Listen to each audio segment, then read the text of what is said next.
നമ്മുടെ ചുറ്റുവട്ടത്ത് നമ്മുടെ പ്രിയപ്പെട്ട പല കുട്ടികളും എഴുതി കാത്തിരിക്കുന്ന ഒരു പരീക്ഷയിലെ ക്രമക്കേടിനെ കുറിച്ചാണ് നമ്മൾ പറഞ്ഞുകൊണ്ടിരിക്കുന്നത്. അതുകൊണ്ട് തന്നെയാണ് ആത്മരോഷം നമുക്കും അല്പം കൂടുന്നത്. നീറ്റ് ക്രമക്കേട് എന്താണ് എന്ന് നമ്മൾ കേട്ടു. ഇനി ചോദ്യപേപ്പർ ചോർച്ച എന്താണെന്ന് കൂടി നമുക്കൊന്ന് പരിശോധിക്കാം. ചോദ്യപേപ്പർ എപ്പോഴാണ് ചോർന്നത്, എങ്ങനെയാണ് ചോർന്നത്? നമ്മുടെ ഗുഡ് ഈവനിംഗ് സുജയുടെ ഡാറ്റാ സെന്ററിലേക്കാണ് പ്രിയപ്പെട്ട പ്രേക്ഷകരെ ഞങ്ങൾ ഇനി കൊണ്ടുപോകുന്നത്. ചോദ്യപേപ്പർ ചോർന്നത് മെയ് 4 തീയതിയാണ്. മെയ് 4 ചോദ്യപേപ്പർ ചോർത്തിയത് നിതീഷ് കുമാറും അമിത് ആനന്ദുമാണ്.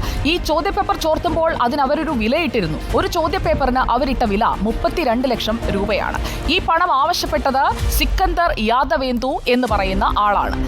ഈ തുക 32 ലക്ഷം രൂപ നൽകിയത് വിദ്യാർത്ഥി അനുരാഗ് യാദവ് എന്നയാൾക്കാണ്.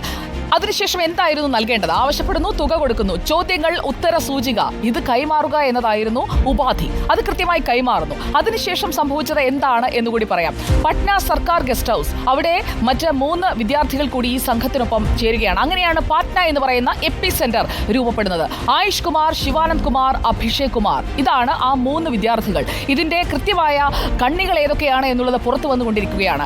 സിക്കന്ദർ യാദവേന്ദു വാങ്ങിയത് 40 ലക്ഷം രൂപയാണ്. ഇതുവരെയുള്ള കാര്യങ്ങൾക്കൊരു വ്യക്തത വന്നിട്ടുണ്ട്. ഇനി അറിയേണ്ടത് ഈ തുക വാങ്ങി ഇങ്ങനെയുള്ള തട്ടിപ്പ് നടത്തിയതിന്റെ എപ്പി സെന്റർ എന്ന് പറയുന്നത് ബീഹാറിൽ മാത്രമാണോ? കേരളത്തിലടക്കമുള്ള വിദ്യാർത്ഥികളെ ഇതിനായി സെന്ററുകളെ ഒക്കെ ബന്ധപ്പെട്ടിട്ടുണ്ടോ? അങ്ങനെയുള്ള ഫോൺ കോളുകൾ എത്തിയിട്ടുണ്ടോ? അതിനാരെങ്കിലും വഴങ്ങിയിട്ടുണ്ടോ? അത് റിസൾട്ടിൽ പ്രതിഫലിച്ചിട്ടുണ്ടോ? അങ്ങനെയുള്ള കാര്യങ്ങളിലേക്കൊക്കെ വിശദമായ അന്വേഷണത്തിലേക്ക് പോകും.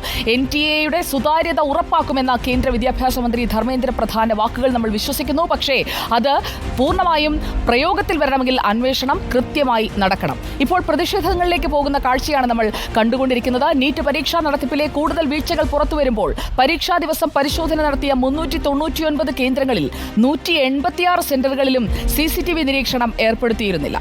ചോദ്യപേപ്പർ സൂക്ഷിച്ച സ്ട്രോങ് റൂമുകളിൽ മതിയായ സുരക്ഷ ഒരുക്കിയില്ല എന്നും കണ്ടെത്തിക്കഴിഞ്ഞു. പരീക്ഷാ നടത്തിപ്പ് നിരീക്ഷിക്കാൻ നാഷണൽ ടെസ്റ്റിംഗ് ഏജൻസി നിയോഗിച്ച ഏജൻസി ഇത് സംബന്ധിച്ച റിപ്പോർട്ട് ഇപ്പോൾ കൈമാറിയിട്ടുണ്ട്. സംഭവത്തിൽ രാജ്യവ്യാപക പ്രതിഷേധം തുടരുകയാണ്.